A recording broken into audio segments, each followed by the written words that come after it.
Hoy la nave se convierte quizá en viejo automóvil, o automóvil con 35 años, que va rodando por las carreteras, que se detiene delante de un sembrado, que contempla el paisaje, que camina por la rastrojera y que se encuentra con historias incomprensibles, auténticas, que fueron silenciadas. En homenaje también a ese tiempo de sonidos, nuestros compañeros Noel Calero y Coque Peinado nos inspiran con el maestro Vangelis.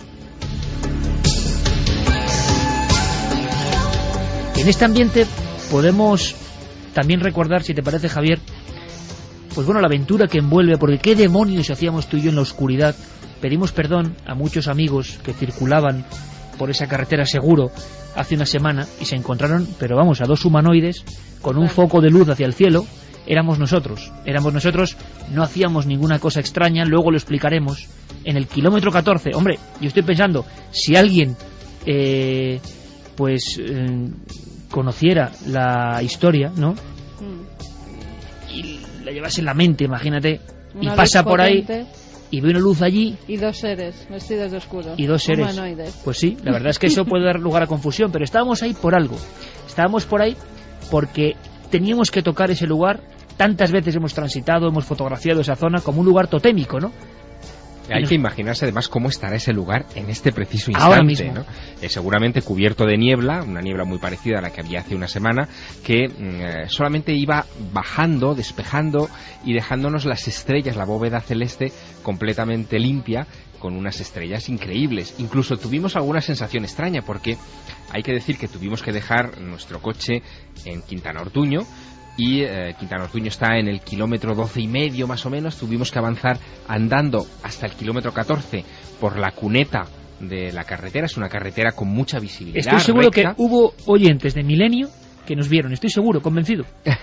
y caminando así discretamente y tratando de, en fin, de no asustar a ningún conductor, llegamos a ese punto, a ese lugar, y la verdad que era un lugar que de noche, a esas horas, con esas bajas temperaturas, con esa niebla que iba y venía, sobrecogía. Y tuvimos incluso un momento, recordarás, Iker, en el que vimos unas luces en medio de aquella panamera, en medio del campo, probablemente de un tractor, pero que nos sobrecogieron bastante porque, en fin, parecían algo que hubiera descendido allí o que estuviera allí en medio de la nada. Y además es que era justo en el lugar, pero seguro que era un tractor, aunque no pudimos verificarlo, pero de verdad que nos llevamos un buen susto. ¿Por qué decimos todo esto? Pues por una de las normas de este programa, amigos. El misterio no tiene por qué estar lejos, y el misterio no solo está en las imaginaciones o fantasías. Seguro que transcurrís por lugares que tienen historia, que tienen mito, que tienen leyenda, que merecen la pausa, la observación diferente, que merecen un tiempo de análisis, de reflexión, de fundirse con el paisaje. Y no hace falta irse lejos, porque desde luego los que estamos aquí en esta mesa, no voy a decir que hayamos dado la vuelta completa al mundo, pero hemos estado en muchos países, en muchos lugares. Pero el misterio está cerca. Pero en ninguno encontramos una señal como la que vimos allí, ¿te acuerdas? En medio también de la rastrojera, una señal extraña, extemporánea, que decía: punto de encuentro número 6. Noticia de que unas plataformas gigantescas habían llegado, habían quemado el campo, habían asustado a los soldados y se habían marchado. Corrió raudo y quizá fue el primer observador de esta marca, que oficialmente no existe. 300 metros cuadrados de calcinación. Este es Juan Carlos, en aquel año 75, un niño que se enfrentaba al misterio. Y bueno, pues nosotros, ilusionados, pues fuimos a buscar por el campo, y de repente pues un hermano mío fue el que nos llamó y nos dijo: venid por aquí, que aquí hay una cosa extraña. Y nos fuimos y vimos pues una mancha negra grande, pues de 50 a 80 metros. Es que ahora tampoco sé, una mancha negra grande que claro, que nos sorprendió mucho, porque además se notaba que estaba quemado, y estaba quemado solamente una parte de lo que era la finca. Entonces pues claro, era más que nada extraño. Era una finca de las típicas de aquí, de trigo, cebada, que hay aquí en el campo, y la clásica paja que hay, pues estaba quemado una parte, y la otra parte pues no estaba. Entonces era extraño, porque lo lógico es que si hubiese sido un incendio provocado, por ejemplo, por rastrojos, la quema de rastrojos, pues habría quemado la finca entera. Pero el tema era que estaba solamente una parte quemada. Entonces, claro, era extraño. Y después también había muchos excrementos. De eso me acuerdo perfectamente, que había excrementos de perro, que nosotros creíamos que sería de algún perro así, que estaban totalmente carbonizados. 2:14, el llamamiento sigue activo. Personas que estuvieran cerca por fecha y por lugar de estos hechos de Quintana Ortuño, primer día de enero del año 75, o que tengan constatación. Se dijo en una ocasión una identidad, Jesús Rivas Riaño, si no recuerdo mal, policía militar que iba en uno de esos vehículos y que observó desde otro punto el objeto, porque lo increíble de este caso es que los soldados lo están viendo, pero detrás hay más gente viendo al mismo tiempo los objetos. Bueno, ahora llega un momento importantísimo. Seguimos con las vías de contacto, recopilando información. Ahora, por supuesto, leemos vuestros mensajes, pero atención, Santi, Javier, Carmen, atención, porque nunca ha vuelto a hablar ninguno de los testigos. Manolo Aguera sí, porque le entrevistamos para Cuarto Milenio en unos cortes, que iban en aquel vehículo, y es importante. Un vehículo, 4 personas. ¿Qué vieron? ¿Vieron exactamente lo mismo? ¿Qué pasó con ellos después? En el asiento de atrás, y la prensa hablaba de el más audaz de todos, que se quiso aproximar hasta casi tocar las luces, iba Felipe Sánchez. Felipe Sánchez, buenas noches. Sí, hola, buenas noches. Creo que usted venía en la parte de atrás. ¿Nos puede recordar a todos cómo lo vivió? Aproximadamente calculo que fue nada más subir el escudo a lo largo, se divisaron unas luces. Y bueno, no le dimos mucha importancia, hasta que nosotros ya fuimos andando con el coche y otra vez Manuel Agüera, que es lo que eso recuerdo todavía, dice, pero si todavía veo esto ahí, que están las luces aquellas ahí y tal, y esto ya era acercándonos a Quintana Ortuño más o menos. Ahí fue el tira y la floja de vamos, no vamos, ¿qué pasará? ¿Qué será esto? Llegaron ustedes, Felipe, a poner pie a tierra, ¿no? Según creo. Sí, no, efectivamente, bajamos los 4. Y ahí hubo un poco la polémica esa de que, oye, recordamos algo de los ovnis, efectivamente, ¿qué será, no será? Entre nosotros mismos, por supuesto. Y el tira y la floja de vamos, no vamos, uno tenía miedo, otro, y yo, la verdad, ahora lo pienso y me salió así del alma como, no, yo quiero verlo, más o menos, o en otras palabras, no me recuerdo. Y ya empezó la polémica de no, vamos, tal, que cual, y ahí fue la cosa. Yo creo que andando unos cuantos kilómetros se miró y todavía las luces proseguían allí, ¿eh? Seguían allí en el campo, casi Sí. posadas. Justo además hemos estado allí, Felipe, en esa Sí. zona que hacen 2 carreteras como una Y, ¿no? Una que va hacia Villarcayo y otra que va hacia Santander. Efectivamente, hace un pequeño cruce que va a Villarcayo y a Santander. Efectivamente, así. Es más, yo recuerdo que un coche también había detrás, bastante lejos se veía, porque dice Manolo, mira, ¿no veis un coche allí atrás? No sé, podían ser 1000 metros, 800, 700 aproximadamente, porque se veían las luces del coche, ¿eh? O sea que al mismo tiempo que ustedes están viendo esos Sí, 4 sí. objetos, Felipe, al otro lado hay otra persona con un coche que también lo está viendo. O sea, otra persona, un coche se veía hacia atrás bastante, pues a 600 metros, 700 aproximadamente. Es algo diferente a cualquier cosa que he visto en su vida, me imagino. Sí, por supuesto que sí. Yo nunca, ni me lo he creído ni lo he desmentido de esto de los ovnis, pero ya viendo lo que he visto yo con mis propios ojos, pues bueno, algo tiene que haber.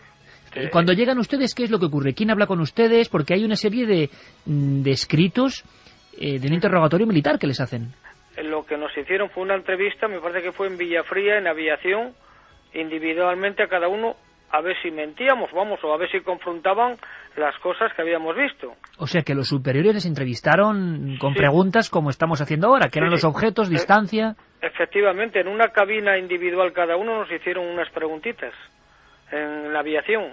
Y luego a continuación fue donde se fue a visitar todo lo que aquello, nosotros donde creíamos que había ocurrido, donde estaban los rastrojos quemados y toda aquella zona.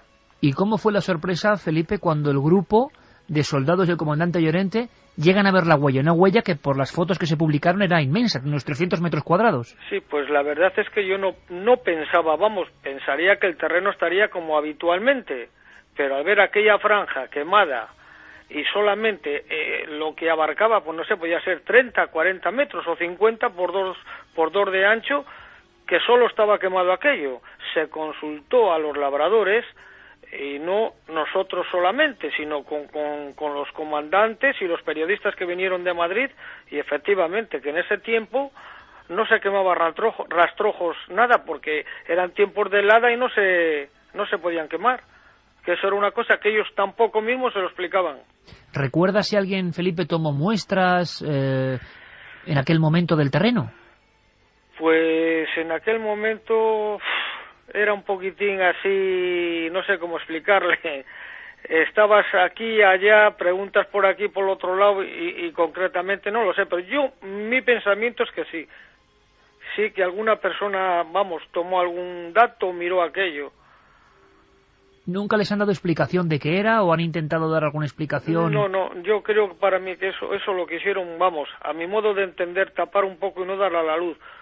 Para el ejército no, es lo que yo un poco observé y algo que me pareció entender así a medios pelos hablar. Felipe, y en todo este tiempo, en 35 años después, ¿no ha habido nadie del ejército, personas interesadas en este caso que se hayan puesto en contacto con usted? Pues no, hasta ahora no. Después de tanto tiempo, cuando usted de vez en cuando, imagino, ha vuelto a pensar en aquello que estaba delante de ustedes, no sé, ¿qué idea tiene? ¿Aquello podían ser extraterrestres, un prototipo militar, algo humano, no humano? Pues bueno, la verdad es que es una intriga total, porque puedes llegar a pensar, yo por lo menos, mi modo de entender, piensas tantas cosas que puede ser de todo un poco. Ahora, basándome en lo que se habló con la gente, con los técnicos y con toda esta clase de circunstancias alrededor, algo raro es. No era, y nadie, lo que usted ha comentado, lo ha descrito todavía, en realidad. O sea, que es una incógnita para mí. ¿Que algo hay? ¿Cuál? Ahí está, en el aire. Se ha preguntado muchas veces por esos objetos, me imagino, ¿no?, en todo este tiempo, Felipe. Por supuesto que sí, con compañeros, yo esto lo he comentado muy poco, con algunos muy íntimos, porque es que siempre hay las mismas palabras, los ovnis, esto y tal, y bueno, oye, cada uno es cada uno, a ver si me entiende.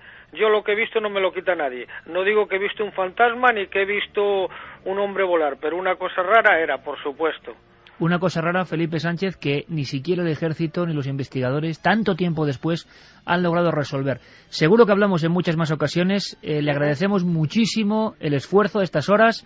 Sí. Y tener otra posición, ¿no?, en aquel coche, en aquel viaje mítico, 1 de enero 1975. Felipe Sánchez, ha sido un auténtico placer. Un abrazo muy grande. Vale, muchas gracias. Cuando quieran, aquí me tienen.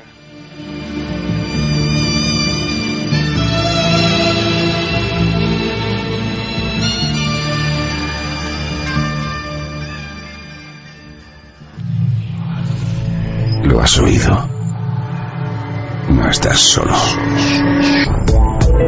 Milenio 3. Cadena SER. Con Iker Jiménez. Más desde la barrera, nosotros hemos ido a sacar la investigación sobre el terreno. Quizá estamos muy impregnados o muy impresionados, pero para mí, por lo menos, Javier puede hablar, ha sido tal reencuentro con la honestidad del fenómeno OVNI, ese que algunas veces se despega de ti a nivel biográfico, te metes en otras historias, pero es tal honestidad, gente que no ha hablado entre ellos, que es otro detalle, en 35 años, ¿cómo lo cuentan? ¿Con qué sinceridad? ¿Con qué normalidad? No estamos viendo ni a contactados, ni a gente con creencias. ¿Qué demonios vieron estas personas? Y sobre todo, ¿qué maniobra de ocultación parece que hubo, no? Yo creo que lo cuentan con la seguridad de que ha pasado el tiempo, de que han tenido pues suficientes momentos para reflexionar y que ahora ya no están bajo el mando de ningún militar que les cayó en ese momento la boca, como ha pasado en otros casos. Vemos que siempre que ocurre algún fenómeno de tipo ovni o cuando hay un humanoide, un encuentro cercano, en ese momento hay una ocultación por parte de los servicios militares o por parte de la fuerza que en ese momento esté pues como en el caso de Talavera. Vemos que lo mismo, que los soldados que estaban allí fueron separados, se dijo que no tenían que hablar en ningún momento, no se volvieron a encontrar hasta muchos años después, y en este caso ha sido prácticamente lo mismo. Ahora también los cazadores, sin ese miedo de la caza furtiva en aquel tiempo, se han visto pues en la situación de que pueden contarlo todo y aportan más información a un caso que estaba ya casi olvidado. Sí, además esto es la constatación de que no hay casos agotados, es decir, siempre se puede rascar un poquito más. Estamos además retrotrayéndonos posiblemente a una quincena histórica. Aquellos primeros 15 días de noviembre del 75, por alguna razón los ovnis les dio por visitar instalaciones militares, concretamente eso. Y lo que decía Carmen, o sea, una constatación también de una repetición de patrones. Yo me estaba acordando no solamente de los casos españoles, me estaba acordando, por ejemplo, del caso del Cabo Valdés, que también aquella patrulla fue completamente separada y se han tirado décadas sin volver a conocerse. Y que también al ver la luz cerca sienten una extraña somnolencia, igual que esos 3 soldados de Talavera la Real, protagonistas de la Noche del Miedo, que ven una figura que brazos en cruz se va aproximando a ellos, y a pesar del terror que uno tiene que sentir y que le disparan, ¿sabes lo que sentían, Javier? Y yo les entrevisté varias veces, una especie de sueño. Y luego ya no estaba aquello. Eso fue un año después, en 1976, igual que un año después fue el famoso incidente de Galdar, de los humanoides dentro de una esfera transparente que vio el médico Francisco Julio Padrón yendo a atender a una emergencia en la isla, ¿no?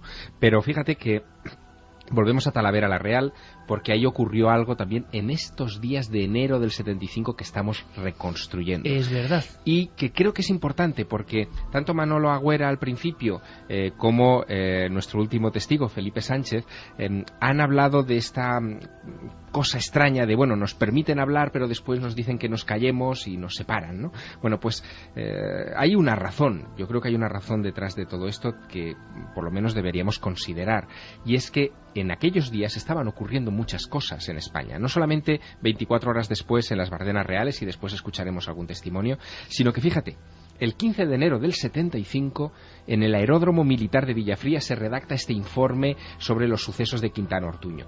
24 horas antes, 14 de enero del 75, base aérea de Talavera Real, un avión con un VIP a bordo, no se especifica en el informe desclasificado qué VIP era, pero cuando se decía esto, pues probablemente algún ministro o alguna persona importante. Ministro de Agricultura. Sí, ministro de Agricultura. Bueno, pues con el ministro de Agricultura a bordo, los radares de la base militar detectan hasta 7 u 8, porque no, el informe es así un poco específico, 7 u 8 ecos no identificados a 25.000 pies en torno a ese avión VIP que está a punto de aterrizar en las pistas de la base de Talavera la Real.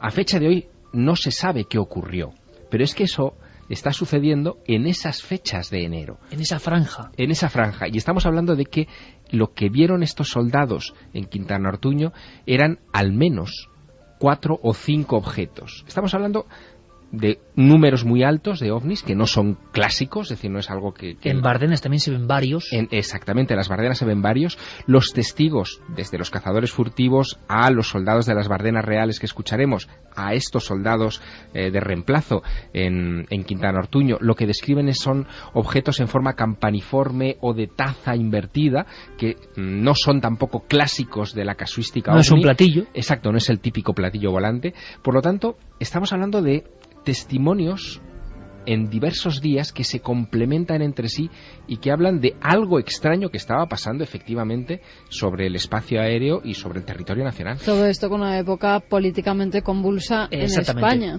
con lo cual es normal que en ciertos casos, como dentro de una base, se tuviera que ocultar información durante un tiempo. Y la pregunta es, ¿los ovnis estaban cerca de nosotros por esa situación tensa política? O no eran objetos volantes no identificados, pero a lo mejor eran más terrestres de lo que creemos.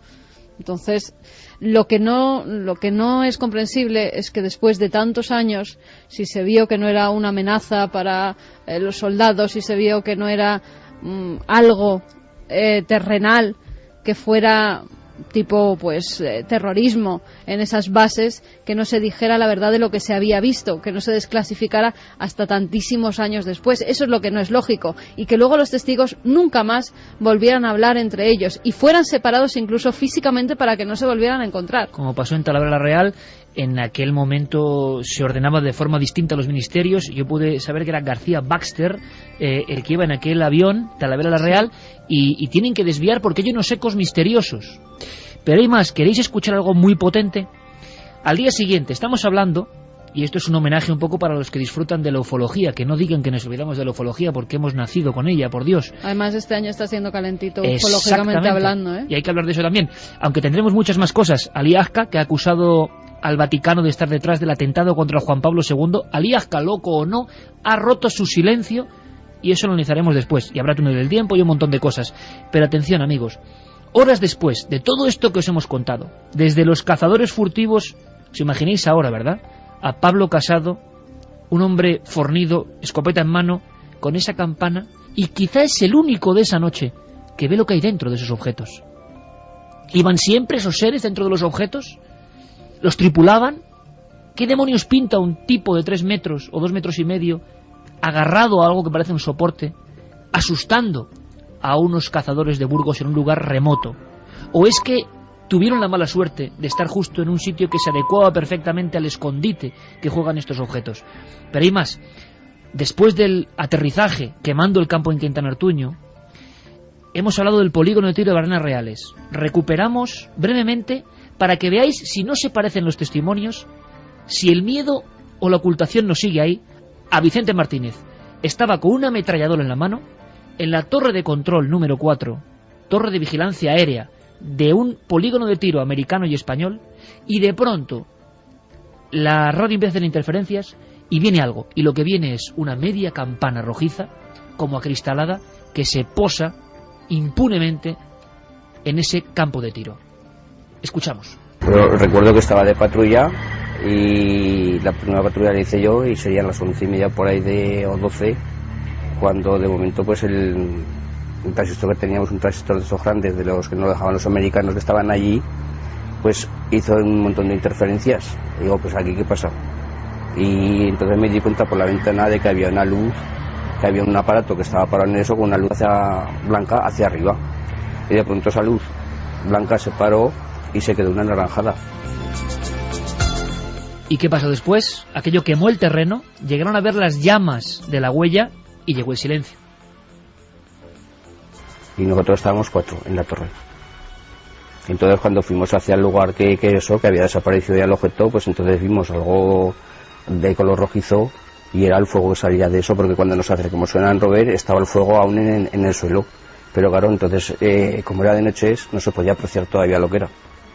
Y al día siguiente por la mañana, que nos acerquemos unos cuantos, yo precisamente fui uno de los que me acerqué también, vimos ahí una circunferencia de casi 10 metros de diámetro y todo el suelo calcinado. Sí, nos mandaron callar, incluso los que estaban de permiso los mandaron ir al cuartel, los que estábamos allí, que nos tocaba salir de permiso, no nos dejaron salir.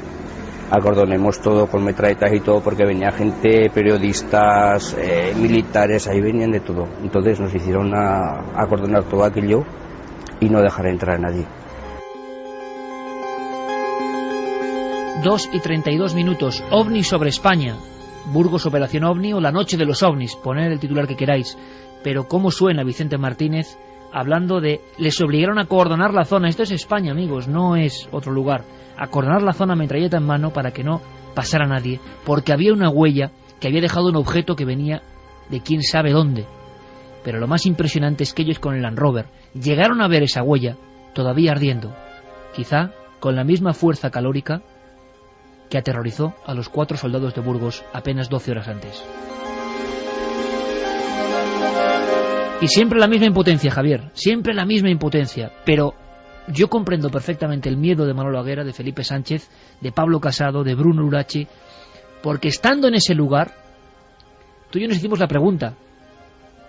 No es un lugar, no es la selva, no son los desiertos de Nazca, no es Tiahuanaco, no es la isla de Pascua, pero en esa oscuridad absoluta que podían tener ellos en aquel momento, nos hicimos la pregunta, ¿verdad? Si aparece algo aquí, ¿qué hacemos nosotros dos? Pues seguramente correr. No, seguramente no, sí.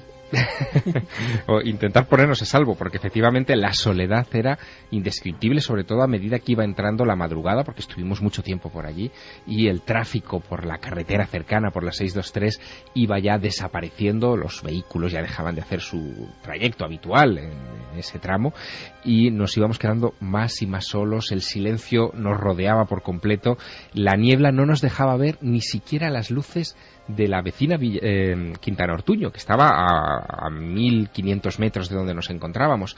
Así que sí, supongo que la reacción de todos estos testigos es normal, es las de quienes se enfrentan a lo desconocido y son incapaces de interpretarlo, y además se sienten, y yo creo que esa es la clave, se sienten a merced de eso que se les ha aparecido enfrente. ¿Tú te acuerdas, Santiago Camacho, cuando hace unos 14 años, volviendo de la zona de Garabandal, vimos algo rojizo en un campo que tenía una forma así como fusiforme, que no sabíamos qué era, que salimos corriendo, me acuerdo de tu imagen detrás en el coche, esto era, bueno, como otra historia, ¿no?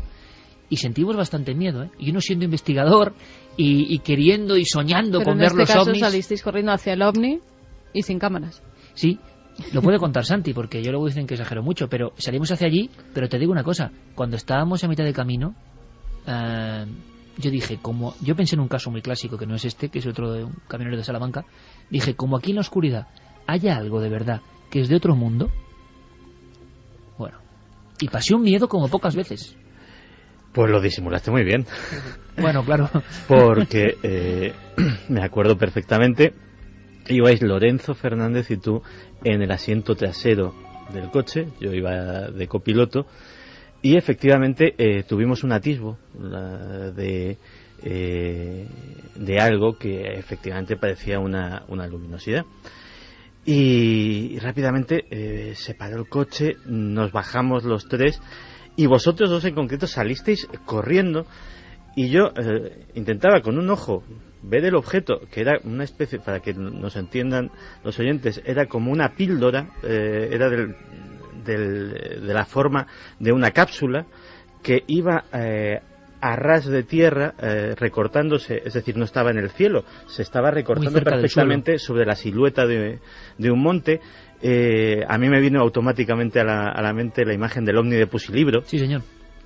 Porque emitía una fosforescencia naranja que no emitía luz, pero que el objeto tenía luz propia, pero no emitía luz en sí mismo. Y con el otro ojo os miraba a los dos y yo decía, ¿y dónde irán estos sin las cámaras? Que estaban en el maletero del coche. Con lo cual era una escena como bastante perpleja. Yo estaba al lado del coche mirando un espectáculo absolutamente surrealista, que era lo desconocido con el ojo izquierdo y a vosotros dos, que tampoco os conocía en aquel momento, con el ojo derecho. Y la verdad es que es un recuerdo muy bonito, pero sí que yo más que miedo sientes eso que he dicho muchas veces en este micrófono, te sientes metido en una campana de irrealidad, como que de repente has pasado esa frontera que separa la lucidez del sueño, pero estás despierto, estás evidentemente despierto y no tienes forma de negarlo. Y es una sensación muy especial. Tú cuando observas algo también en el 88, Javier Montserrat, 87, observas algo y te quedas como... Es que no se parece a nada, ¿verdad? Quizá muchos amigos ahora mismo que les vamos a leer sus mensajes nos entiendan perfectamente. Bueno, yo sentí mucho miedo. Yo creo que el miedo auténtico y el miedo, como te decía un poco antes, de sentirte a merced de eso que se te ha aparecido. Que es como más poderoso, ¿no? De que no controlas ya la realidad, que lo que tú piensas que son las leyes físicas y las cosas como deben de ser, de repente desaparecen, el suelo desaparece bajo tus pies y sientes un poco esa sensación que decía Santiago, de campana, ¿no? En un momento determinado ya dejas de percibir el mundo tal y como era, no escuchas los sonidos que hay alrededor, no te fijas en las cosas en las que hasta ese momento te fijabas y todo cambia. Hombre, en ese momento lo pasas muy mal, pero ya han pasado muchos años, estamos hablando del año 87, de aquella experiencia en Montserrat que un día, si quieres, comentamos, hay incluso algún documento sonoro al respecto. Yo ahora repetiría. Es una buena frase, por cierto. No sé si estos soldados o Pablo Casado repetirían. ¿Nuestros amigos? Pues vamos con los mensajes. David nos decía, buenas, en 1999 en Cubillos del Roño, muy cerca de Villarcayo, vimos como una fuerte luz azulada desde el cielo aterrizó o se posó muy cerca del suelo. Cogí el coche y corrí lo que pude hasta allí. Si nos puede enviar más información, David, sí, un mail para que vosotros podáis seguir también este caso y compararlo.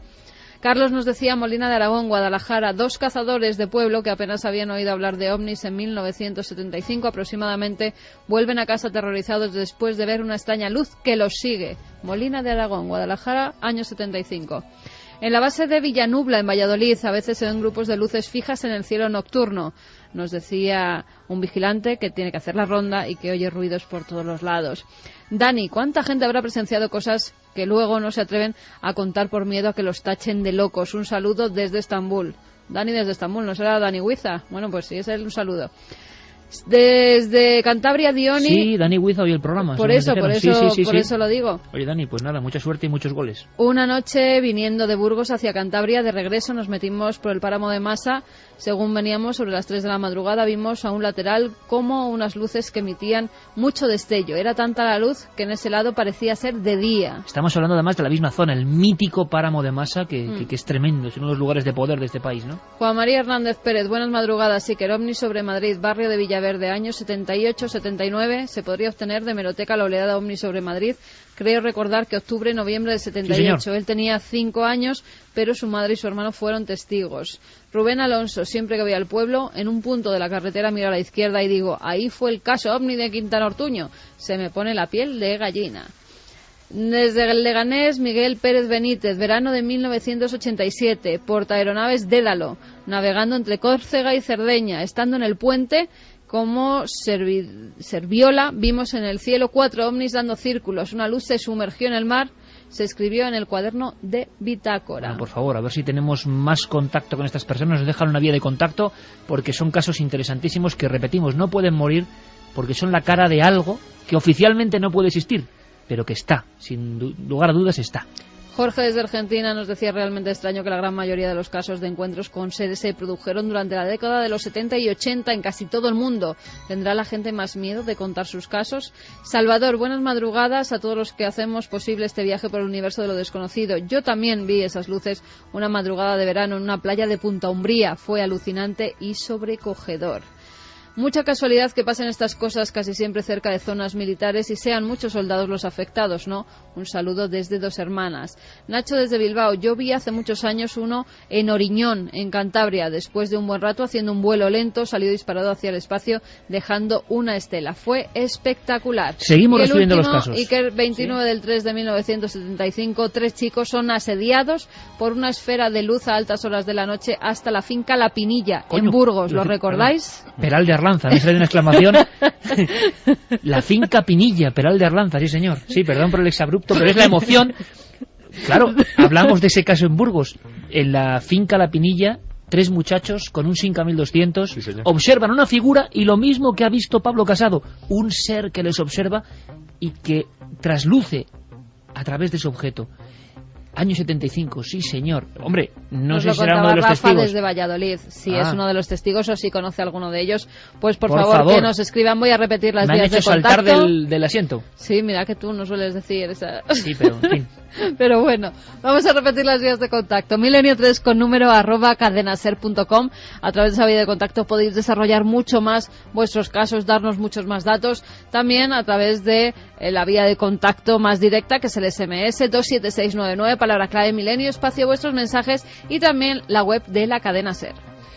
Una cosa, ¿qué ha dicho Aliasca, Santiago Camacho, en un titular? En un titular, ha culpado de todo el complot y la conspiración para asesinar al Papa, ni más ni menos que al Vaticano. Bueno, pues ahora hablamos de eso. Nos vamos a ir con un documento. Vamos a ver, Noel, si puede volver a sonar esa mítica música Rendezvous 1, Jean-Michel Jarre, que para nosotros ya es ¿Este es el sonido? Estoy seguro que sí. Bueno, no escuchaban ningún sonido en ninguno de los casos, que es otro misterio. Pero de haber sonido en esas campanas de Quintana Ortuño, ¿os imagináis los soldados mirando frente a frente eso, a Pablo Casado? Este tenía que ser el sonido.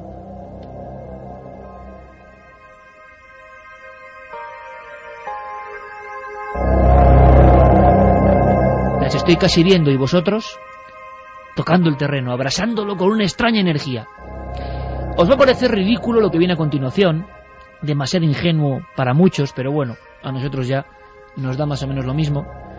Lo que queremos es vivir el fenómeno OVNI, vivirlo con vosotros, porque detrás de todo esto, se esconda lo que se esconda detrás de este misterio, hay unas claves que son profundamente positivas y que hacen que discurramos, que nos preguntemos cosas, que pisemos lugares que de otra forma jamás hubiéramos pisado. Bueno, pues esto es un poco de homenaje. Este documento quizá en otros programas, en otro momento, pues no lo pondríamos, pero estábamos ahí absolutamente emocionados. En esa campiña, kilómetro 14. Y estuvimos cerca del misterio. El misterio no es solo ver un ovni, sino reflexionar y analizar lo que supone que toda esta buena gente, intachable, 35 años después, nos cuente con asombro lo mismo. hay un misterio que merece la pena. De alguna forma, tenemos que despedir este dossier, Operación OVNI en Burgos, desde el lugar de los hechos, en plena madrugada, con la niebla. En aquel momento, Javier Sierra y yo volvimos a ser dos niños que soñaban con la posibilidad, ¿por qué no?, de mandar un mensaje a los cielos. Estoy viendo ahora mismo, enfocando con el haz potente de nuestra linterna, un solitario árbol en mitad de esta especie de llanura. Y voy a hacer una cosa que puede parecer, bueno, pues ridícula para muchos quizá, ¿no? Pero aprovechando la potencia, ¿no?, en vatios de este gran chorro de luz que además, taimado por la niebla, casi obtiene una especie de solidificación. Nuestro vaho ahora mismo es tremendo. Hay una gran niebla que todo lo convierte en un poco onírico, ¿no? Y estoy ahora mismo proyectando un chorro de luz inmenso que choca contra el cielo, que se estará viendo desde diferentes puntos de Quintana Ortuño y de los pueblos cercanos como Sotopalacios. Y simplemente lo que estamos haciendo ahora mismo, Javier, es dos ufólogos que desde niño hemos soñado con esta historia, con estos casos, que hemos tenido fantasías, que hemos querido y hemos soñado con estar en estos lugares. Pues gracias, ¿no?, a ese misterio, gracias a esos ovnis, a lo que sean, a quienes vayan en ellos, a quien los tripule, estamos mandando un mensaje. Puede sonar fantasioso, repito, ingenuo, de acuerdo, pero estamos aquí en el sembrado de Quintana Ortuño, con el frío ya calando en los huesos, y enviando un foco como mensaje, pues de amistad, de reconocimiento, y casi te diría que de homenaje, porque yo no sé todavía hoy, después de tantos años, qué hay detrás del fenómeno OVNI, pero lo que sí sé es que gracias a este misterio hemos vivido cosas maravillosas, ¿no? Y es bueno que esta columna de luz diga, aquí estamos nosotros, ¿no? Hemos dejado los libros, la radio, la televisión, pero queríamos estar exactamente aquí en este momento, con esta barra de luz hacia las estrellas. ¿Quién sabe, Javier, si algo parecido o los mismos que quizás se posaron aquí, pues puedan ver, ¿no?, esta especie de baliza de amistad intergaláctica, ¿no? Noche cerrada, Nacional 623, kilómetro 14.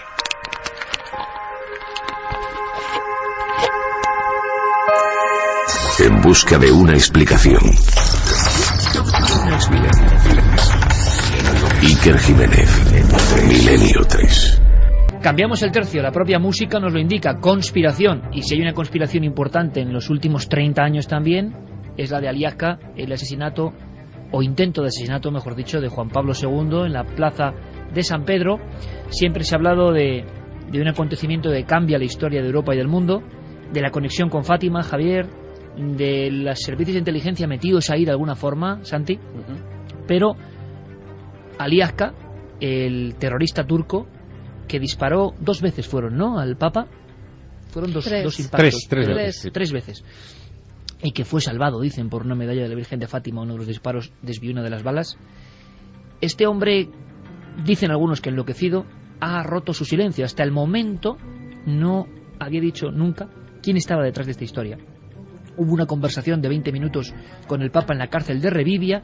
El Papa, absolutamente atormentado o hundido ante lo que contaba Aliasca, le perdona, y todo el mundo dice quién hay detrás. Por lo tanto, el día de Fátima, al año siguiente hay otro atentado contra el Papa. Un exaltado logra clavarle una daga. ¿Qué pasa con Fátima? ¿Quién está detrás de todo esto? Bueno, pues Aliasca ha dicho, como decía Santiago Camacho, que es el Vaticano, o sea, desde dentro. Vamos a escuchar algún documento importante. La mayoría de declaraciones están en turco. Las ha hecho en un programa de la televisión turca llamado Morada Cósmica. Bueno, escuchamos. El Vaticano tomó la decisión de asesinar al Papa. Lo planearon y lo organizaron. La orden de disparar contra él la dio el secretario de Estado del Vaticano, el cardenal Agostino Casaroli.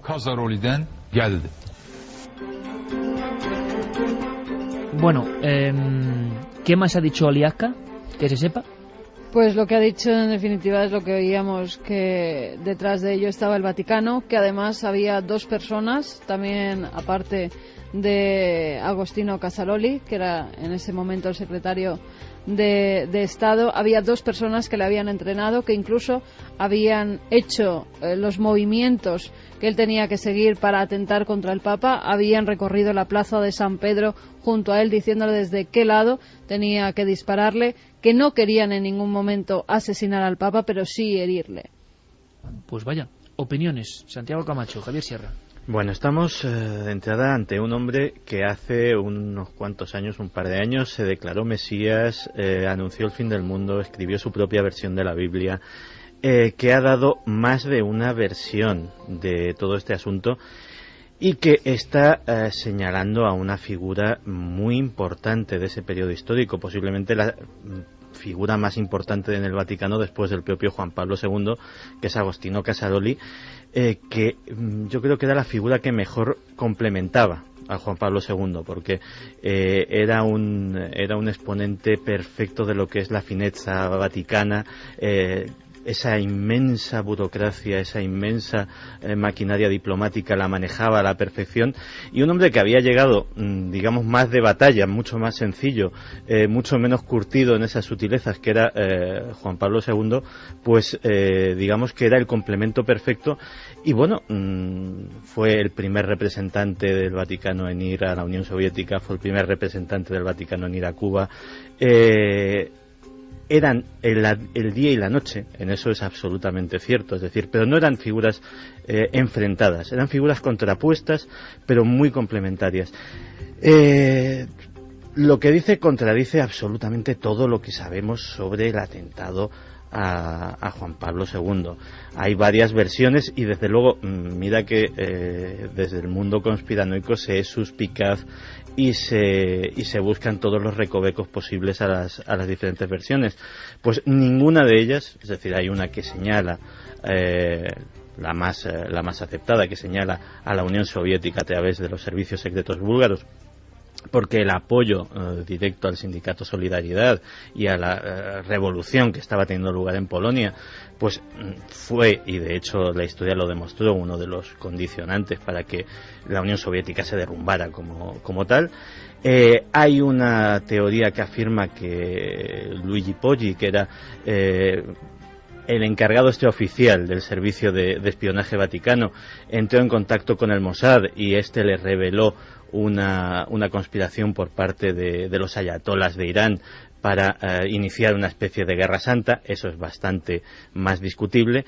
Y luego incluso hay una que implicaría, van por orden de más creíble a menos creíble, y luego hay una que implicaría a la propia CIA para culpar del atentado a la Unión Soviética y pues provocar un incidente internacional grave. Esta, en esa escala, sería ya la cuarta y, por supuesto, yo creo que en el grado de menos creíble de las cuatro. ¿Y por qué declara esto ahora Liasca? Vamos a hacer una cosa que es sacar seguro de su redacción de novelas y de escrituras a Eric Frattini a estas horas intempestivas en directo, porque por lo menos queremos saber su opinión. Un hombre que tanto ha escrito sobre servicios de inteligencia vaticanos, espionaje, secretos, ¿no?, que se esconden ahí en la Plaza de San Pedro. Eric Frattini, buenas noches, compañero. ¿Qué tal, Iker? Buenas noches, ¿qué tal, Santi? ¿Qué tal? Todos estamos aquí escuchándote, pendientes. ¿Por qué?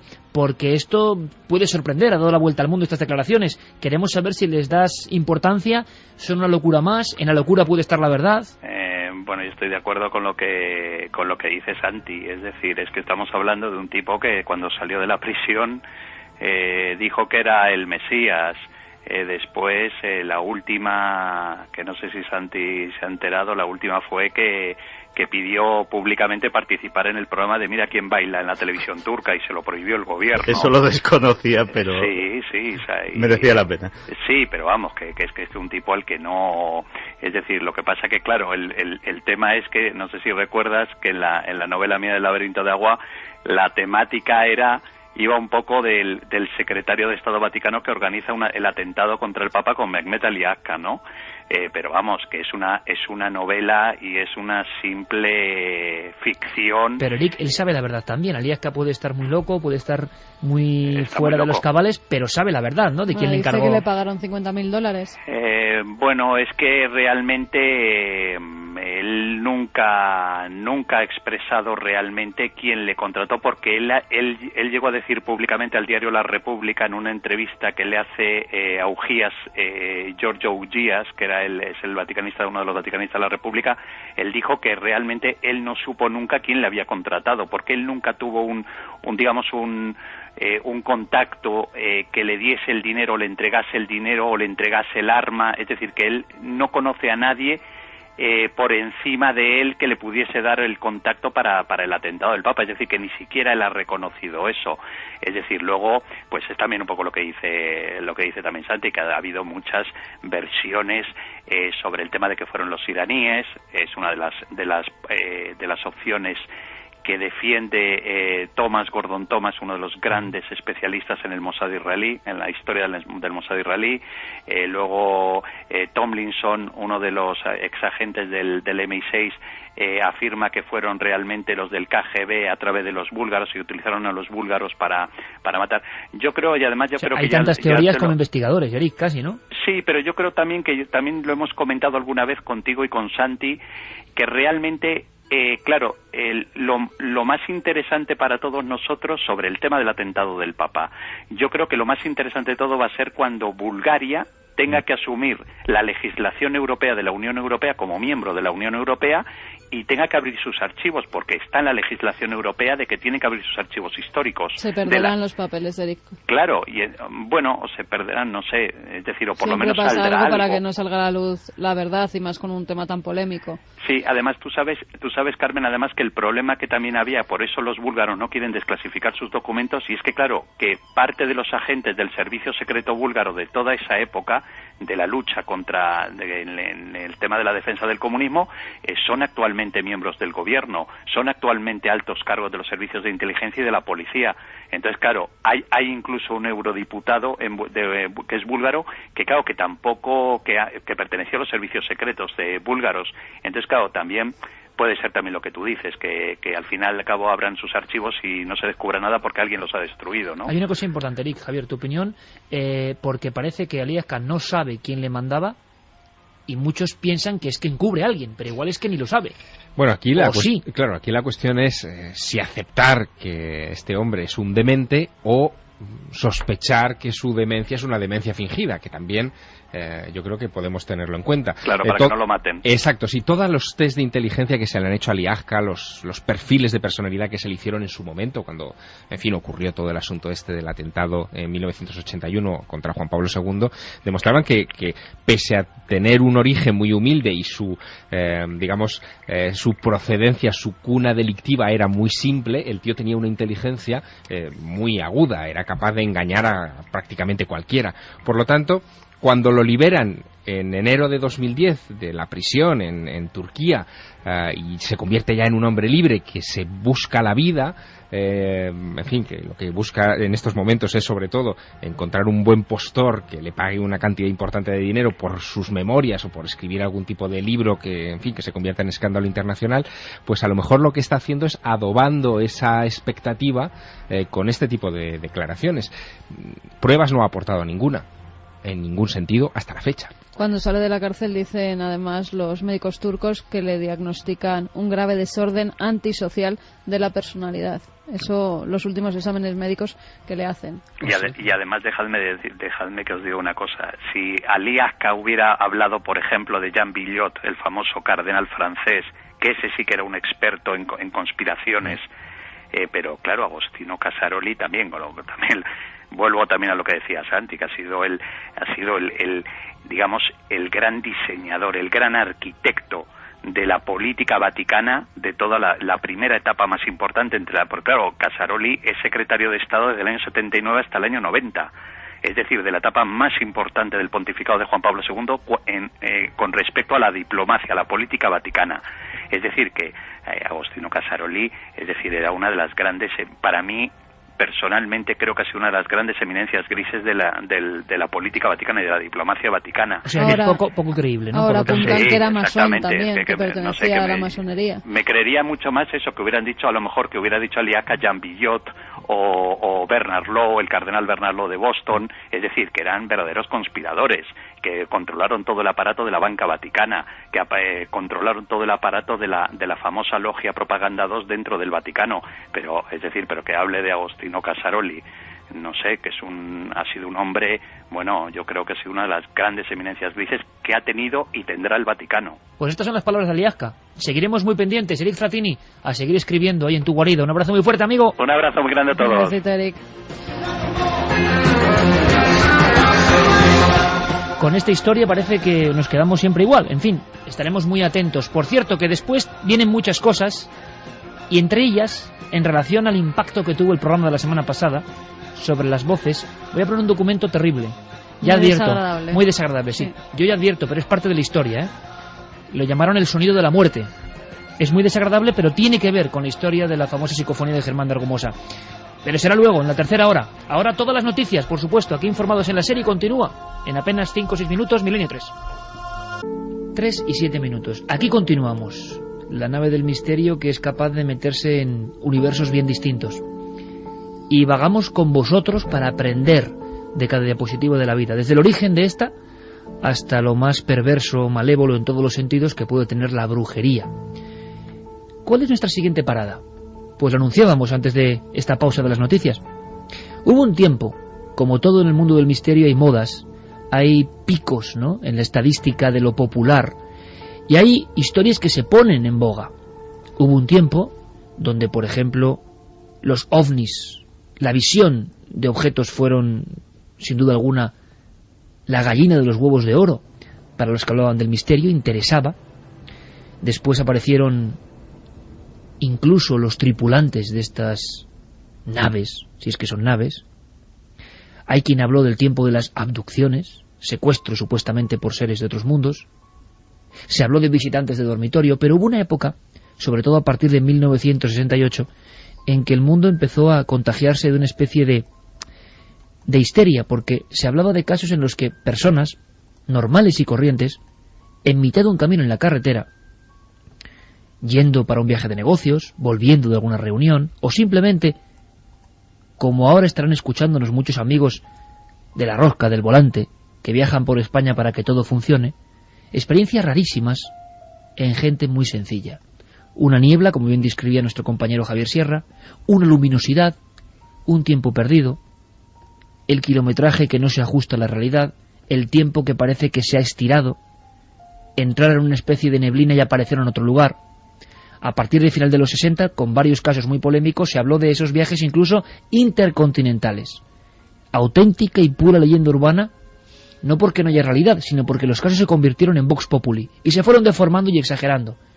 Esa gente que, vagando por los desiertos de Lima, de repente había aparecido en algún lugar de España y viceversa. Pero es raro que alguien, con nombres y apellidos, alguien nos describa su propia experiencia, nos describa qué es lo que ocurrió. Esto pasa en Uruguay. Vamos a viajar a Uruguay, que es un país que no es que tenga excesiva cantidad de fenómenos misteriosos. Es el equipo de natación. Algunos de ellos son olímpicos por su país. Transcurren en un viaje hacia Argentina y pasan una serie de cosas increíbles, alucinantes. Tenéis que escucharlo, a él directamente, y vosotros luego opináis. Y aquí ampliamos la información. Un día de 1996, en un Opel Ascona, una larga travesía, un lugar bien conocido, 1000 veces transitado, y empiezan a pasar cosas.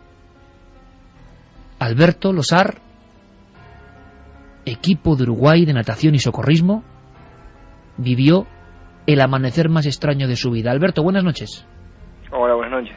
Alberto, imagino que inolvidable aquella experiencia. ¿Cómo comienza todo? Pongámonos en situación, casi en el camino con vosotros. Estáis en un campeonato de socorrismo. De socorrismo, de natación. Y veníamos de competir desde Argentina hacia Uruguay, una distancia más o menos de unos entre 800 y 900 kilómetros de distancia. Pues nada, pues estábamos a unos 190 kilómetros de nuestro destino, que es Punta del Este. Y el próximo poblado, próxima ciudad, se llamaba San José, a 18 kilómetros. Vemos un cartel que decía San José, 18 kilómetros. Pues como veníamos bastante cansados del viaje y tal, decidimos parar en San José, bueno, para ir al baño, tomar un café y bueno, descansar un poco también. Pues vimos el cartel 18 kilómetros, calculamos que podrían ser unos 15 minutos, 10, 15 minutos en llegar, y en eso miro la hora.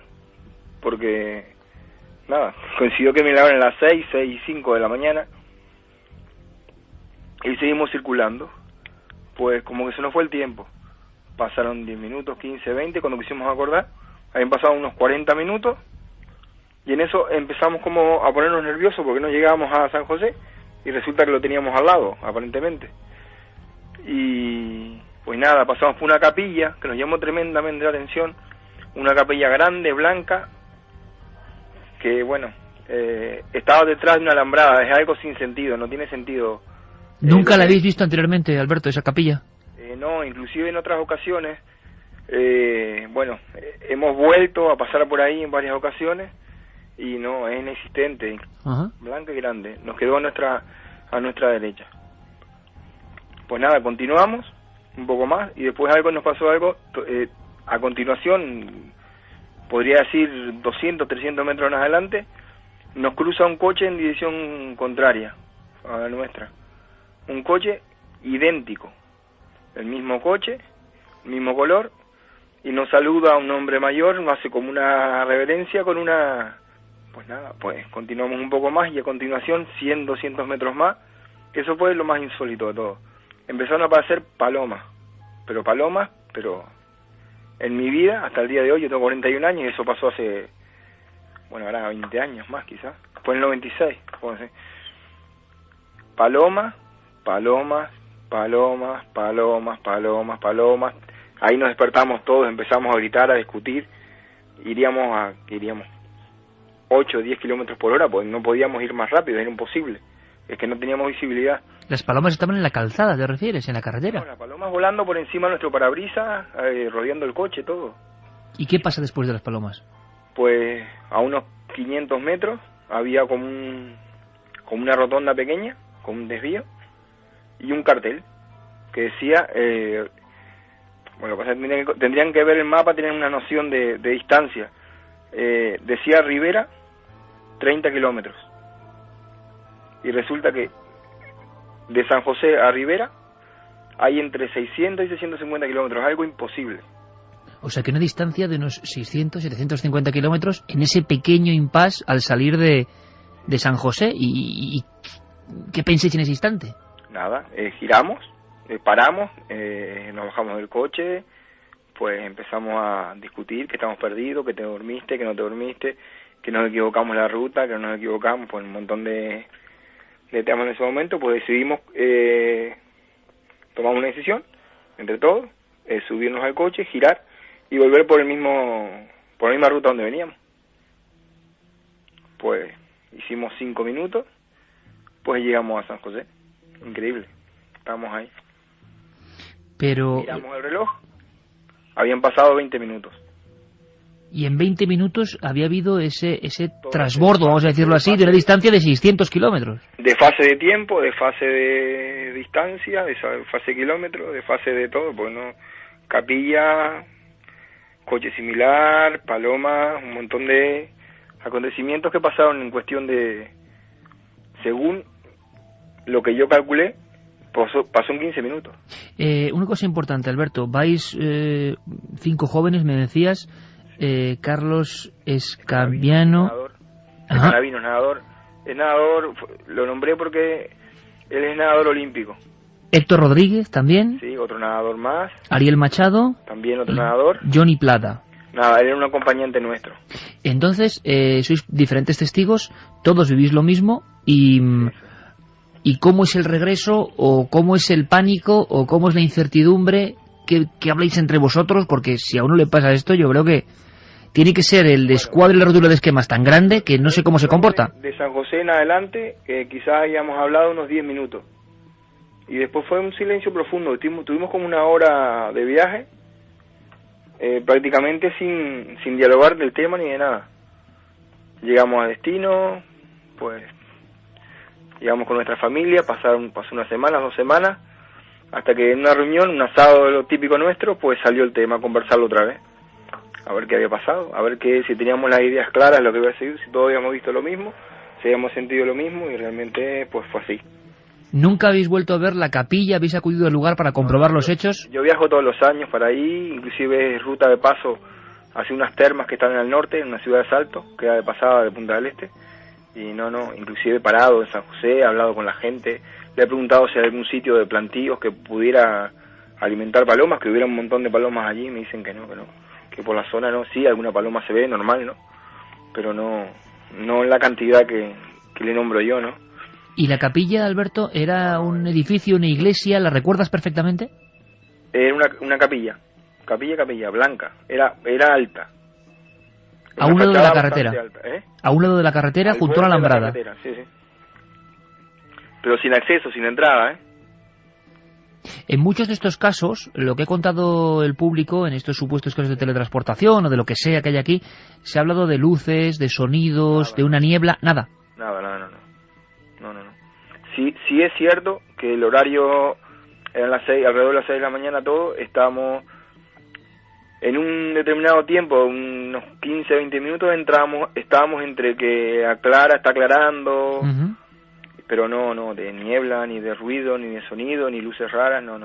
En todo ese proceso, Alberto, de incertidumbre, cuando veis que estáis en un lugar que es imposible, ¿solo se cruza ese vehículo igual que el vuestro?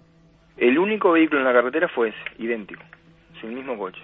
Era un modelo, ¿recuerdas el modelo del coche? Un Opel Ascona. ¿Idéntico, mismo color? Mismo modelo, mismo año, mismo color. ¿Y que va hacia vosotros o pasa junto a vosotros y ese hombre que va dentro, anciano, os saluda? Os saluda, sí, nos saluda, sí. Nos saluda. ¿Reconocisteis esa cara o...? Sí, la cara la recuerdo. Yo recuerdo la cara, ¿eh? ¿Y era un hombre normal? No. Una persona normal, sí, una boina gris. Sí, una persona normal, totalmente normal. No lo conocíamos realmente. ¿Cómo habéis interpretado este hecho, Alberto, con el paso del tiempo? ¿Qué pudo ocurrir? Pues realmente, sinceramente, pues yo soy poco creyente en estos tipos de sucesos, hasta que nos pasó, hasta que en aquel momento. No lo sé, no sé a qué se debe ni qué nos pasó realmente. ¿No te ha vuelto a ocurrir nunca, Alberto, nada? No, nada, respecto a nada. ¿Y los amigos siempre han mantenido la misma visión? Lo recordamos siempre. ¿El coche, Alberto, tuvo algún tipo de problemas a posteriori, por ejemplo, después de la experiencia o no? En la ruta, no, que yo he visto que algunos se les apagan, no, ningún tipo de problema. Y a pesar, por ejemplo, en tu caso te llamó la atención lo del coche que venía en dirección contraria, que es idéntico. Pues nosotros los que más nos llamó la atención es que fueron las palomas realmente. En mi vida, hasta el día de hoy, he visto tantas palomas juntas. Impresionante. ¿Se aproximaban al coche de alguna forma o llenaban golpeaban contra el parabrisas, ¿eh? ¿Golpeaban con el parabrisas? Sí. Golpeaban, llegaban a golpear, pero es que no podíamos ver, teníamos que parar porque no veíamos nada. Pero muchísimas. Es lo que más nos impactó a nosotros, ¿eh? ¿Y no habéis logrado localizar nunca esa capilla volviendo a hacer la ruta y esa alambrada? Yo he hecho la ruta después de del 96 y unas 4 o 5 veces más. Ariel la hizo 2 y los demás compañeros no lo sé. Pero no. Inclusive en 2 de mis viajes lo hice pensando en buscarla, buscando la capilla, parando en los paradores de la ruta, preguntando por una capilla a pie de ruta. No existe. Pues la verdad es que es una historia impresionante, una historia de las que a veces ocurren en ciertos lugares, en ciertas carreteras, y además a veces los testigos sienten una extraña somnolencia, sienten un extraño sopor, y luego cuando son conscientes pues están en otro lugar, pero un lugar imposible, o sea que es que físicamente el coche ni a 400 kilómetros por hora hubiese llegado, ¿no? Imposible. Alberto, muchísimas gracias, de verdad, por revelarnos este secreto que yo sé que es muy difícil de contar y cuando lo has vivido es muy difícil de que sea comprendido por otros, pero te aseguro que nosotros lo comprendemos perfectamente. Un abrazo muy grande. Bueno, gracias a ustedes. Hasta luego.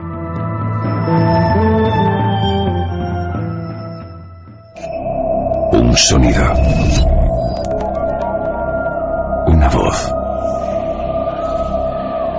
Una investigación. Milenio 3. Iker Jiménez. Cadena Ser.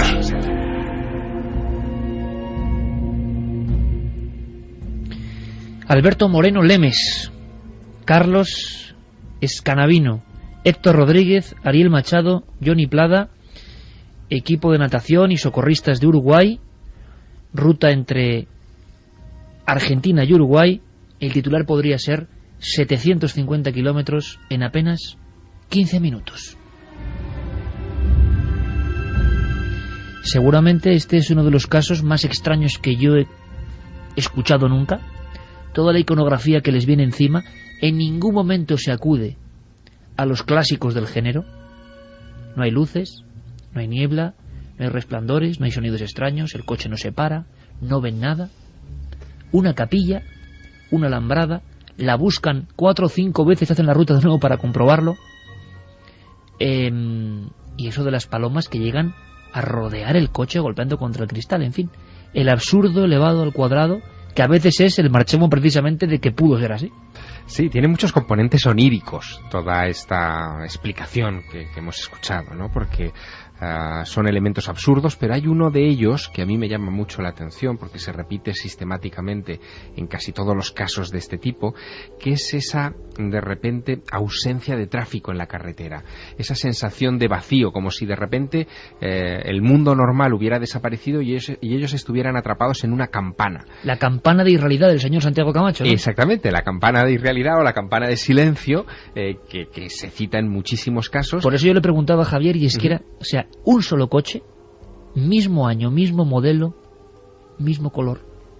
Sí, bueno, por eso te decía lo de los componentes oníricos, es muy llamativo ese detalle. También el de las palomas es muy llamativo y a mí me ha recordado, no sé por qué, mientras lo escuchaba, una experiencia que contaba John Glenn, que fue el primer norteamericano en, digamos, dar una órbita completa alrededor de la Tierra a bordo de la nave Friendship 7, de la Friendship 7, donde él describía a su vuelta a la Tierra que al entrar en la atmósfera, de repente su cabina se vio rodeada de chispas y lo que veía eran como palomitas alrededor de la cabina. Entonces, bueno, me ha recordado de repente esa vieja experiencia, ¿no?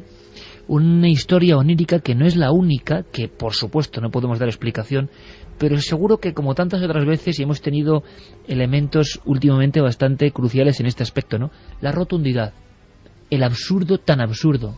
5 deportistas, algunos de ellos olímpicos por parte de Uruguay, con nombres y apellidos que viven esto y que siempre lo recuerdan.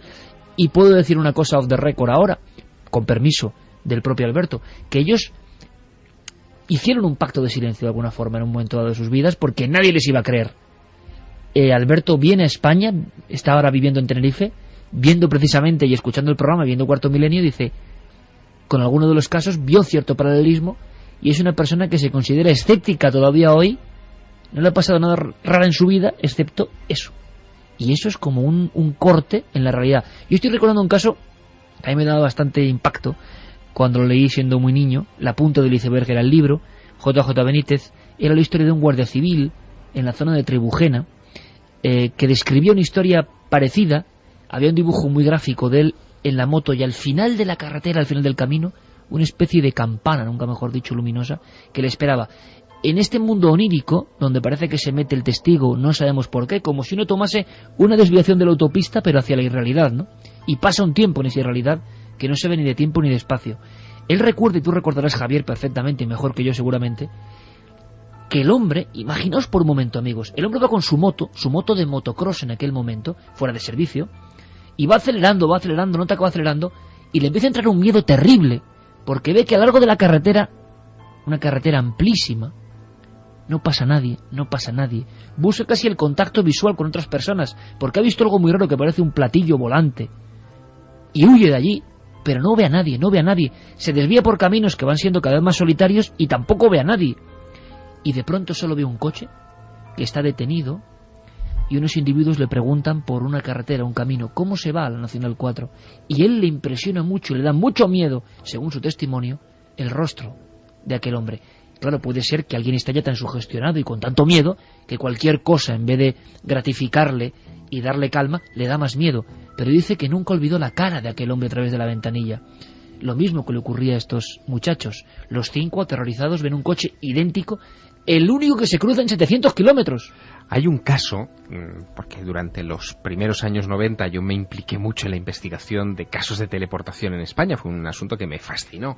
Y hay un caso que yo recuerdo que tuvo lugar en el Penedés, en una importante bodega, no puedo decir el nombre, pero en una importante bodega de vinos de allí, de esa comarca catalana, en la que, para acceder a las instalaciones había que pasar por un control de seguridad. Y una de las empleadas había tenido varios episodios extraños de desdoblamiento, había sido vista por gente del pueblo de Villafranca del Penedés cuando ella estaba trabajando dentro de la fábrica. En fin, había cosas extrañas alrededor de esta mujer y aquellos casos se repitieron durante un tiempo. Bueno, pues ocurrió un día que esta mujer iba a trabajar con su vehículo, en medio de la mañana toma su coche y sale de la fábrica. El guardia de seguridad toma nota de esa salida de ese vehículo, como era su obligación, para, en fin, completar el registro, y al cabo de 3 horas, más o menos, cuando ya se termina su jornada laboral, esa mujer vuelve a salir con su mismo coche. Y era la que estaba saliendo en ese momento, era la persona real, la que había salido antes, no se sabe quién era. Me estoy acordando de casos como aquel polémico, claro, nadie puede creer en esto, y lo ponemos como casi anomalías, pero que ahí están. A mí me parece rotundo escuchar a la persona contándolo. Aquel caso de Miguel Herrero, supuestamente abducido, que se encontró con un objeto en las inmediaciones de Madrid, y que él describe que ve a su mismo yo. Yo creo que era Freud, ¿no?, el que decía que no había cosa más terrible que verte a ti mismo que vienes en dirección contraria por la calle, o mirarte al espejo y no verte. Eran las dos imágenes de lo más terrible. Decían, bueno, pues muchos testigos de estos casos absolutamente al límite describen la visión de una especie de clon, ¿no? Sí, y además, fíjate, estamos hablando, de cosas que desafían la lógica de las leyes de la naturaleza, ¿no? Absolutamente. Aquí entramos en ese terreno fascinante, donde, estamos hablando de desdoblamientos, de bilocaciones, de teleportaciones, en fin, un catálogo de nombres acuñados, algunos de ellos, como el caso de teleportación, la palabra teleportación por Charles Fort, un personaje, en fin, que hubiera disfrutado mucho con el programa de hoy, con la lluvia roja y con todas estas cosas que hemos contado. Hubiera hecho una ficha y lo hubiese metido en una caja de zapatos. Exactamente. Miles de lluvias extrañas. Pues fíjate que Charles Fort también le hubiera encantado, murió muchos años antes, escuchar la historia de uno de los grandes escritores, que nosotros tenemos de cabecera en este programa, que es William Peter Blatty, el autor del Exorcista. Él vivió un caso que lo ha contado en alguna ocasión, de teleportación de un objeto, y es de esos casos, de esas pequeñas anécdotas, pero que son estremecedoras. Ocurrió cuando enterró a su madre. Cuando muere la madre de William Peter Blatty, él la entierra con una medalla que era muy cara a la madre. Bueno, pues al cabo de 2 meses, esa medalla apareció, no sabe cómo, en el cuello del propio William Peter Blatty. Y hasta la fecha. Hay un caso también clásico de teleportación o teletransportación, que es el caso también muy polémico, el de Gerardo Vidal, el doctor argentino que aparece con su mujer en México. Iban hacia una localidad cercana, desde Argentina, iban a un congreso. También les estaban esperando unos familiares que vivían cerca de donde se iba a celebrar ese congreso. Estaba como a 160 kilómetros de Buenos Aires. Y aparecen a 1.600 kilómetros, aparecen en México, habían pasado 48 horas, los relojes de ambos se habían parado. Ella, cuando vuelve a Argentina, tiene que ser ingresada en una clínica en un estado de shock impresionante porque no sabe qué ha pasado. En México tienen que acudir a la embajada argentina para que les explique qué ha podido suceder, y lo único que recuerdan es ir por la noche en una carretera, una densa niebla, introducirse en esa niebla, y ya no recuerdan absolutamente nada. Este es el caso matriz, claro, que da origen a muchas polémicas y que, según algunos investigadores, hay que dejarlo claro, es el primer gran fraude de la historia de estos fenómenos. Por eso he dicho muy polémico, caso Vidal. Claro. Y que se transforman un poco en arquetipo que muchos creerán y creerán haber vivido. Claro, cuando tú hablas del año 1968, y en tu introducción lo decías, te estabas refiriendo precisamente a este caso. Las acusaciones de fraude en torno a este asunto son de factura muy reciente. En 1996, un director de cine argentino, Aníbal Lucet, hace unas declaraciones al investigador Alejandro Agostinelli en Buenos Aires, diciendo que toda aquella historia del matrimonio Vidal en realidad formaba parte de una campaña, digamos, viral, pero viral muchos años antes de que se inventara la publicidad viral, para promocionar una película lamentable que se llamaba Che Ovni, en la que, bueno, pues un cantante de tangos, claro, es que esto era tremendo, ¿no? Un cantante de tangos. Era bizarreza argentina. Sí, en el mismo tipo de vehículo que utilizaba el matrimonio Vidal, que creo que era un Peugeot 400 no sé cuántos, pues de repente está conduciendo por la carretera, se encuentra con una rubia despampanante que resulta ser una extraterrestre y entran en una niebla y aparecen en Madrid. Bueno, pues ese elemento para promocionarse, dice Aníbal Uset, bueno, pues utilizó a varios periodistas y tal para difundir el bulo. Bueno, es su versión, evidentemente, pero no deja de ser curioso que a partir o a raíz de aquel incidente, muchos otros comenzaran a acudir a los medios de comunicación diciendo, esto me ha pasado a mí. Contando lo mismo. No con la misma espectacularidad, no transcontinental, digamos, pero sí pequeños casos que acabaron al final en los archivos de los investigadores y que resultaron muy interesantes. Porque evidentemente físicamente es muy difícil, ¿no?, explicar una desmaterialización de un coche y rematerialización. Tiene que haber alguna explicación. O vaya usted a saber qué. Bueno, hay teorías fascinantes a ese respecto. Yo recuerdo, por ejemplo, Scott Rogo, que es uno de los grandes teóricos de la parapsicología, o Nandon Fodor, que era también otro, decían que quizá las teleportaciones era alguna clase de anomalía espaciotemporal común, muy común de hecho, que se estarían produciendo a nivel, bueno, infinitesimal, con pequeñas partículas, por ejemplo, con cosas como la medalla de William Peter Blatty que comentábamos, o también teleportando grandes masas, por ejemplo, de agua o animales de un sitio a otro, y ellos decían que quizá muchas de las desapariciones misteriosas que por cientos todos los años acaban en las comisarías de todo el mundo, en realidad eran teleportaciones, gente que desaparecía de un espacio determinado y de repente se materializaba en medio del océano. Claro, en un planeta como este, 70% de su superficie de agua, la probabilidad de caer... de gusano donde uno caía como una cloaca hacia otro lado. Exacto, la probabilidad de caer en medio de la nada es muy grande. Pues sea verdad o no, la posibilidad, la hipótesis, desde luego es sobrecogedora. Yo no sé, Santi, casi en titulares, si ha habido novedades de estos casos. Este me parece que tiene una potencia por los 5 testigos con nombre y apellidos y que hablan. Es difícil, hablar de esto y que salgan a la palestra.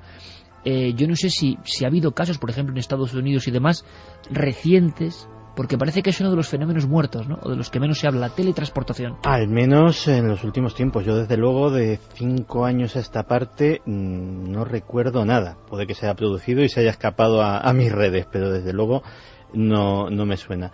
Fíjate que de todos los elementos de este caso, a mí lo que me llama la atención es lo de las palomas. Y la única explicación probable, o sea, la única explicación racional, muy entre comillas, que le veo, es que...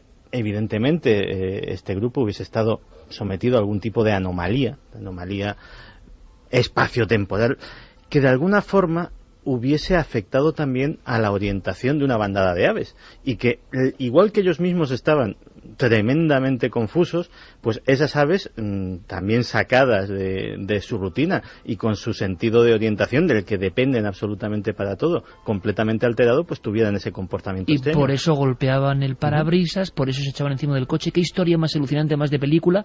Yo no sé la encuesta. Ahora mismo vamos con Conspiración Española, esa sección que no olvidamos, por supuesto, es Archivo Secreto de Santiago Camacho, que en unos minutos, de forma condensada, nos cuenta una porción, una página oscura de nuestra propia historia. La brujería sería una, pero la que viene ahora creo que os va a sorprender. ¿La encuesta? La encuesta ha cambiado muy poco, pero pueden seguir votando. ikerjimenez.com si quieren votar. ¿Crees que la vida llegó del espacio? Sí, 69,4%, no, 30,6%. Interesante. Chicos, nos zambullimos en la elección del profesor Santiago Camacho, profesor de conspiraciones, por lo menos, eso seguro. España, ¿qué capítulo tocará? Vamos allá. ¡Ya que todo el mundo!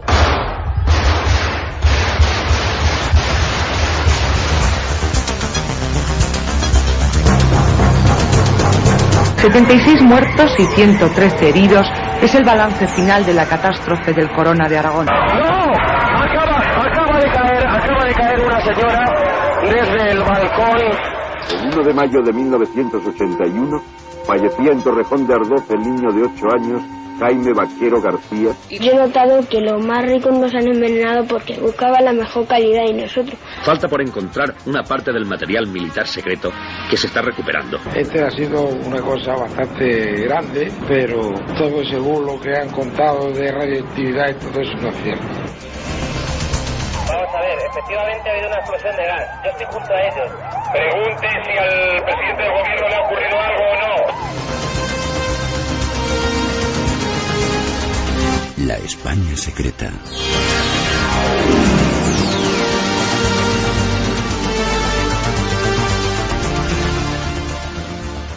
Uno de los episodios más trascendentes de nuestra historia de los últimos 150 años y más olvidado, yo creo que porque salimos muy mal parados, es que España estuvo en guerra con Estados Unidos. Una guerra que fue determinante para que perdiéramos el último vestigio de lo que había sido el gran imperio colonial español, Cuba. El origen de ello fue un incidente que, lejos de estar aclarado, ha suscitado polémicas de todo tipo entre historiadores, militares y civiles, norteamericanos y españoles en todo este tiempo. Curiosamente, hay una especie de hilo conductor entre todos los casus belli que han promovido las guerras de Estados Unidos, y es que todos tienen una semejanza bastante curiosa. Pearl Harbor, el 11S, el incidente del Golfo de Tonkin, que determinó la guerra de Vietnam, y el que vamos a tratar esta noche, la explosión del acorazado Maine.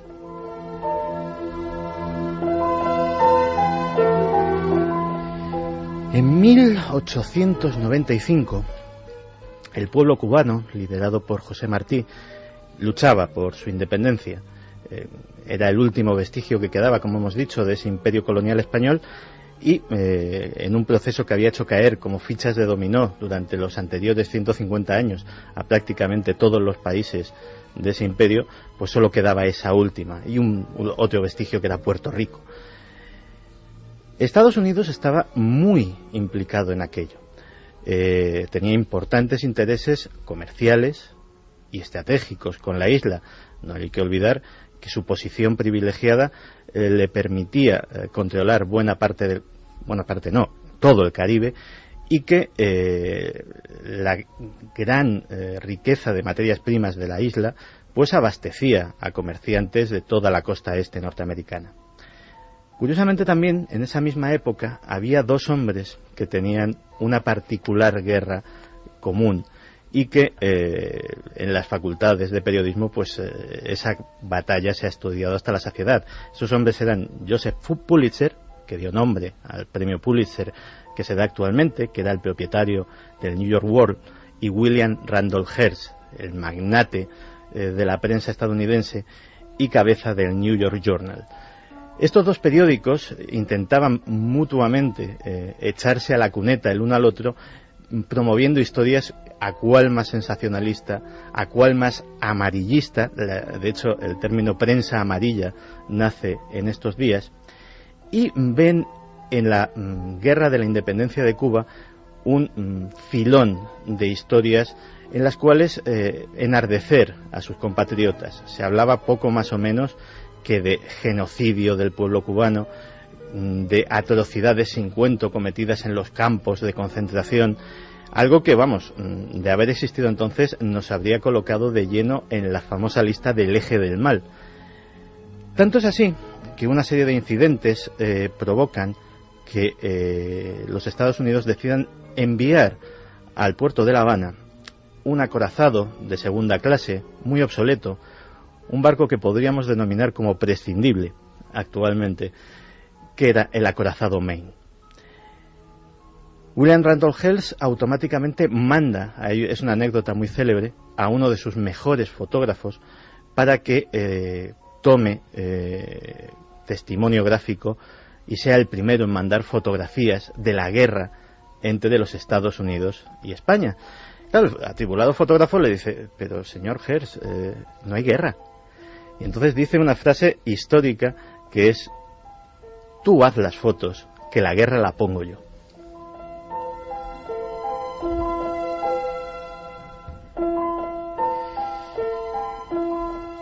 Y lo cierto es que pocas casualidades en el mundo de la guerra han ocurrido que sean tan afortunadas para uno de los bandos y tan desafortunadas para otro. La noche del 15 de febrero de 1898 tuvo lugar una atronadora explosión que iluminó el cielo de La Habana, y es que el polvorín del acorazado Maine saltó por los aires, llevándose por delante al barco a 230 marineros, 28 marines y 2 oficiales. Curiosamente, el capitán no, el capitán estaba de permiso en tierra.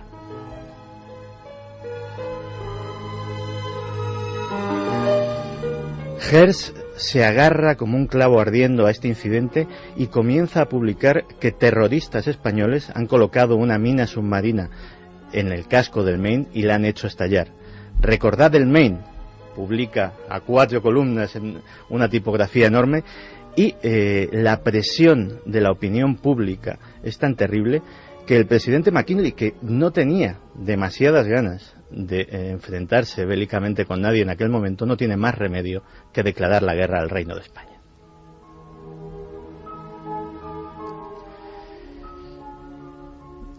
Hasta los años 70, la controversia de si realmente los españoles tuvieron algo que ver con aquella explosión, que tampoco les convenía, o realmente fue un accidente, estuvo abierta. Una investigación oficial de la Marina estadounidense determinó en esa década que había sido un accidente.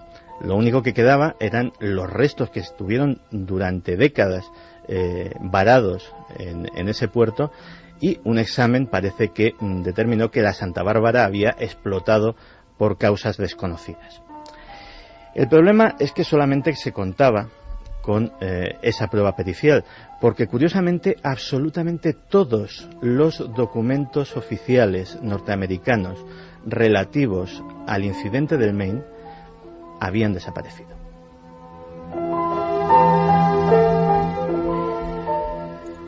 Así que las hipótesis de conspiración fueron continuas y el número de sospechosos mucho más amplio del que creemos. El primer sospechoso, curiosamente, era el gobierno español, pero el gobierno español no como un error de estrategia, queriendo pues cometer un acto terrorista contra ese barco que a fin de cuentas no tenía mayor importancia, sino porque lo que dicen las teorías conspiratorias es que el gobierno de Sagasta quería deshacerse literalmente de Cuba, que aquello estaba trayendo muchísimos problemas, pero claro, abandonar ante los rebeldes hubiese sido un baldón a la imagen de España, interior y exterior, absolutamente inasumible. ¿Qué se podía hacer? Provocar una guerra con un enemigo poderoso, que se supiera que iba a ganar esa guerra, y por lo tanto la honra estaba completamente asegurada.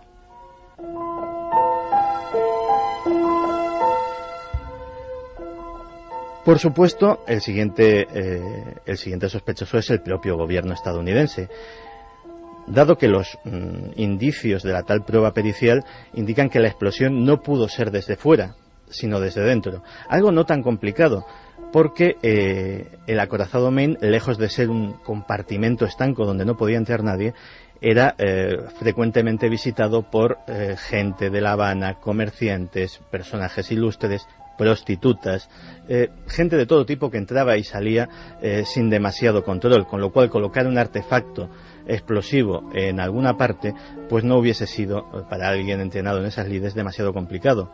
También llama mucho la atención a los que se adhieren a esta teoría el hecho de que el capitán del barco no solamente luego durante la guerra pues fuera ascendido y recibiera una nueva nave que comandar, sino que fue nombrado jefe director de la inteligencia naval norteamericana.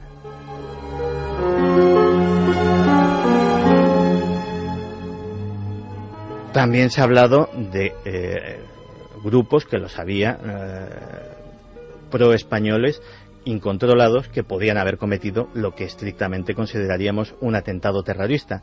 Pero el siguiente sospechoso es el más curioso de todos, que es el propio William Randolph Hearst. Hay una serie de hechos que apuntan a que el interés de Hertz era incluso mayor que el de los propios Estados Unidos. Sus periódicos estaban en aquel momento amenazando no bancarrota, pero sí ser desbancados de su posición de privilegio por los periódicos de Pulitzer.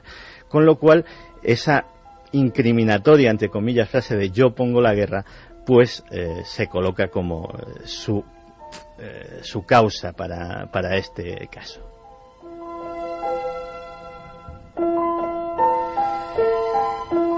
Y así se queda la cosa. Lo cierto es que nunca sabremos lo que sucedió, sobre todo por esa misteriosa desaparición de documentos. Pero, recordando otros casos posteriores, nunca, repito otra vez, un hecho fortuito le vino tan bien al triunfador de una guerra y tan mal al perdedor. 3:47, una lección de la historia oscura de nuestro país. Por cierto, ¿qué ha pasado en la historia tal día como hoy? En el misterio, en la conspiración, en los sucesos, en los hallazgos, en la arqueología. Son las efemérides de nuestro compañero Carlos Largo.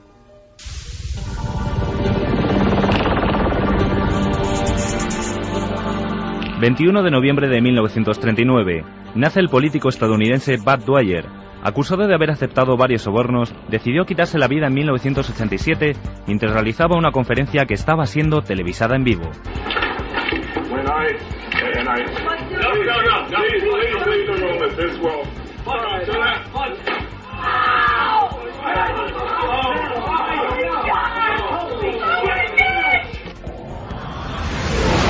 ...21 de noviembre de 1953... se anuncia en el Reino Unido que el hombre de Piltdown, uno de los descubrimientos científicos más espectaculares de los últimos años, había sido un fraude. Durante 40 años, un cráneo fósil descubierto en Sussex había sido considerado el eslabón perdido entre los simios y el hombre. Pero el hombre de Piltdown era una falsificación. Los científicos se indignaron. El público se escandalizó. ¿Los científicos estaban fabricando monos? 21 de noviembre de 2009. Un meteorito sorprende a los científicos del planetario de Johannesburgo por el brillante destello que produjo su explosión. Un violento fenómeno que pudo ser visto desde varias ciudades de Sudáfrica. Un meteorito surca el cielo nocturno, impacta a lo lejos con una terrible explosión. Miren lo que es la luz que capta la cámara después del impacto. El meteorito cayó en la localidad de Gauteng, en Sudáfrica, el pasado sábado 21 de noviembre, a eso de las 11 de la noche. Los habitantes vieron primero una bola de fuego verde que, después de impactar, convirtió por una noche el cielo de la noche en día. 21 de noviembre de 2008, la efeméride de Milenio 3. La nave del misterio debatía sobre el polémico yacimiento de Iruña Velella, un sorprendente hallazgo que desde su presentación en el año 2006 ya poseía numerosas incógnitas. El elemento cruz, muy conocido por todos y ampliamente atestiguado entre los grafitos, no es compatible en un periodo tan antiguo, pero la cuestión más singular se centra en el hecho de que se trata de cruces vestidas, es decir, se trataría en realidad de crucifijos, que como es bien conocido aparecen únicamente a partir de mediados del siglo V después de Cristo. Si bien los soportes deben considerarse efectivamente como auténticos y en general fechables entre los siglos I y III después de Cristo, los grafitos resultan falsos, realizados sucesivamente, casi seguramente en tiempos muy recientes, quizás en el momento mismo de su aparición. El escándalo de Iruña Velella, ¿os acordáis, Carmen? Hace ya 2 años que lo tratamos, un escándalo sin precedentes, y yo recuerdo además, no sé cómo acabará esa historia, pero que había alrededor de 600 millones de las antiguas pesetas destinados a un museo en Vitoria solo para las lascas de Iruña Velella, que resultaban al parecer más falsas que una moneda de 6 euros. Por desgracia, nada vinculado al ser humano, a la especie humana, está exento de corrupción, incluida la ciencia. Incluida la arqueología, sí señor. Hablabas de un último detalle, una última nota de ese hallazgo terrorífico ocurrido en Tailandia y que da verosimilitud, al parecer, mientras no se demuestre lo contrario, ojo, al asunto de los Blue Crocs y demás. Bueno, en un principio no se ha hablado nada de eso, Iker. se cree que son abortos ilegales de las más de 4.000 clínicas que practican abortos ilegales en Bangkok. Y lo que se va a hacer es que el día 27 de noviembre van a organizar un funeral budista para los más de 2.000 fetos que han hallado. Algunos de ellos, Iker decía que estaban allí desde hacía más de un año. En fin, y en un templo. Y se ha detenido ya a una mujer que al parecer era la que trasladaba los fetos de los niños desde esas clínicas hasta ese templo. Ojalá, ¿no? Sea todo leyenda urbana, eso del comercio como amuletos de la suerte de algunas de estas criaturas. Vamos con mensajes, vamos con los últimos mensajes, con el resultado final de la encuesta, que por supuesto sigue viva en ikerjimenez.com y que podéis seguir, por supuesto, actualizando. Hay algunas con miles y miles de votos y es curioso porque eso en el futuro, compañeros, será pues un material de sondeo interesantísimo de qué pensabais vosotros en pleno siglo XXI. Por cierto, dos cosas. En nada, creo que en 3 días, si no cambian las cosas o las tornas, sale ese CD de la música tan importante, ¿verdad?, de Milenio 3 y de Cuarto Milenio, la música de la nave del misterio, con algunas joyas que nosotros fuimos escuchando ya en coche, ¿verdad? A ver, camino a Quintana Ortuño, y que yo creo que son emocionantes, por lo menos para quienes vivimos intensamente el misterio. Dos cosas, gracias a los amigos de iVoox, que se ha ido convirtiendo con el paso del tiempo en una plataforma impresionante de distribución de audio en castellano, y que me comunicaban, me informaban. Este dato es, en fin, es como, bueno, pues un dato, simplemente, pero que nuestra franja de emisiones de radio, porque hay diferentes departamentos, como en todo, como tiene iTunes, pero en iVoox, del puesto 1 al 121, eran emisiones de Milenio 3, las más descargadas, del puesto 1 al 121, en el fragmento destinado a los programas radiofónicos, en fin, no sé, me parece bastante impresionante y le agradecemos muchísimo a toda esa gente que está ahí. Guillermo León, que distribuye también a través de ikerjimenez.com pues los programas en iVoox, gracias también al apoyo que hay en iTunes, porque hay que decirlo, este programa se está convirtiendo en un fenómeno en Internet, siempre lo ha sido, es la realidad, pero ahora ya los datos que tenemos mensualmente nos sobrepasan, amigos. Podemos hablar de el verano aquí, datos frescos, de casi doblar el nivel de descargas, que ya hablamos de muchos cientos de miles de descargas, muchos cientos de miles, aproximándose al 1.000.000 de descargas, que nos parece algo asombroso, nunca soñado, y sobre todo por amigos de América. Gracias, amigos. Los últimos datos podemos darlos de plataformas de descarga próximos a las 800, 900.000 descargas de Milenio 3 cada mes. Yo creo que es espectacular. También es espectacular lo que está pasando con tu blog, el blog de Carmen. Es increíble lo que está ocurriendo. Yo no sé, o está todo el mundo en Internet o algo ocurre, porque es increíble lo que está pasando. Por ver otras cosas que hago. Pues vamos con los últimos mensajes. Vamos con los ganadores, si quieres, y que el primero de Historia de la Brujería en España, publicado por Espasa y escrito por Josep Pérez. El primero de ellos es para José de Madrid, que nos decía: ¿sabéis lo que os digo? Hay que reivindicar a Charles Fort. El tiempo le está dando la razón en muchas cosas. Otro es para Lorena Cubero, que nos decía: hola, desde siempre me ha contado mi abuela que en su pueblo de Cuenca había brujas que se reunían en el osario de al lado del cementerio para robar tuétanos de los fallecidos recientes y que rechinaban los dientes cuando veían que se aproximaba gente a donde ellas estaban para que huyeran. También se daban casos de teletransportación. Hará unos 80 años de eso. Habrá que ir a ese pueblo de Cuenca. Sin duda. Cuenca mágica siempre. Y el último es para María Asunción, que nos decía: en Galicia desde siempre han existido las meigas y aún hoy en día, si eres de alguna de las aldeas, sabes a qué mujer acudir para pedir una hierba que cure tus males. Vamos a hacer una cosa, hablando y dedicándonos tanto a lo de Internet. Fíjate, cuando se ha mencionado ahora Charles Fort, estaba pensando que había que hacer un saltoral del misterio. Pues sí, la verdad que sí, o por lo menos una galería de retratos de grandes del misterio. Claro, pero me refiero, ¿sabes qué? A que el día pues es dedicado, no digo santoral como algo, sino como figuras del calendario. El día tal, recordamos a San Charles Fort, claro que sí, o a Charles Fort, bueno, el día tal. Oye, me parece genial. Podemos empezar por el 1 de enero. Es decir, 1 de enero... San Quintana Ortuño. Exactamente. El caso de Burgos. Pero te lo aseguro, me parece muy interesante. 2 de enero... Bardenas Reales. Y así todo el año, Bueno, sí, pero con personajes, puede ser muy interesante. Por cierto, Santi, ¿tú tienes página web? No, todavía. ¿Ves? Pues tienes que ponerte... Y blog tampoco. No, que vaya. Ay, ¿no? amigo. No Santi, Santi está siempre espiando ahí en la sombra, como debe ser. Javier, para sí luego la tiene. javiersierra.com. Mira, es que esto es bueno hacerlo con todo lo que está ocurriendo. Tu web, Javi, es javiersierra.com. Que está en proceso de transformación dentro de En el limbo. poco tiempo. No. Está en marcha, evidentemente, pero va a haber una Javier Sierra .2 en breve. Habrá Javier sorpresas. Sierra 2.0 sería, ¿no? Sí, habrá Oye, sorpresas. has traído las galeradas de... Sí, las galeradas de El Ángel Perdido. Ya hablaremos. IkerJiménez.com es nuestra web oficial, vamos a decirlo así. Y tu blog, Carmen, es... lanavedelamoda.com. Bueno, pues muy estamos diferente todos. a todos los vuestros. Sí. Gracias a toda la gente que vino a vernos con el asunto de Félix Rodríguez de la Fuente.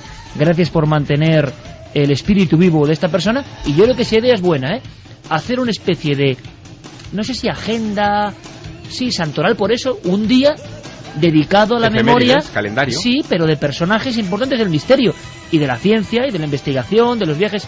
San Fawcett, ¿tú te imaginas, no? Y de repente... Coronel Fawcett, buena. O, no sé, recordar un día a San Martín. San Belmez de la Moraleda. Sí, San Belmez, o por ejemplo, sí, San José Martínez Romero. San Ochate.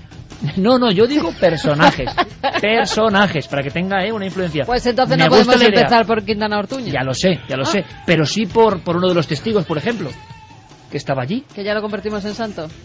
No santo, me refiero a una cosa que nos recuerde a alguien y que cada día del año, o cada día que coincida con Milenio 3, tengamos un argumento. San Nikola Tesla. Me ha gustado la idea. Habrá que darle una vuelta, Santiago Camacho, ¿tú qué santo recomendarías así rápido? Hombre, San Charles tendría que Es ser buenísimo, el primero, San desde luego. Y luego, pues yo qué sé... Pues no me digas más que no... Vale. Kenneth Arnold, por ejemplo. Buenísimo. ¿Y? San William Peter Blatty. San William Peter Blatty no está nada mal. Sí, señor. Bueno, y pueden ser vivos... Bueno, en fin, lo pensaremos, lo iremos pensando. Dadnos ideas vosotros, claro que sí.